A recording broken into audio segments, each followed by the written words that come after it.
დაარღვევს თუ არა დუმილს ერთ დროს ოცნების ყველაზე გავლენიანი ჩინოვნიკი და ევანიშვილის ნდობით აღჭურვილი პირი ლილუაშვილი წლები ხელმძღვანელობდა უწყებას, რომელსაც კომპრომატების სავარაუდოდ თავად ივანიშვილის შესახებ აცავს. ყარიბაშვილისგან განსხვავებით სუსის ყოფილი უფროსის წინააღმდეგ პროკურატურა პატიმრობას ითხოვს. ლილუაშვილის წინააღმდეგ საქმე რამდენიმე თვე აღძრულია, თუმცა როგორც გაერკვა ის დღეს ისე დააკავეს აქამდე გამოკითხვაზეც არ დაუბარებიათ. მისი ჩხრეკისას მხოლოდ ერთი მეხსიერების ბარათი და მობილური ამოიღეს.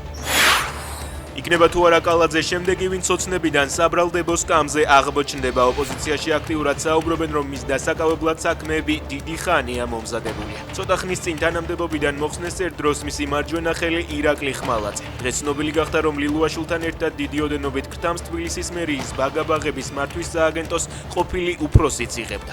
ცნობილია ისიც, რომ მის მიერ დაარსებულ და 9 წლის წინ დახურულ ბანკში საგამოძიებო მოქმედებები ჩატარდა. თუმცა კალაძე ამტკიცებს, რომ გამოძიება თავად მოითხოვა.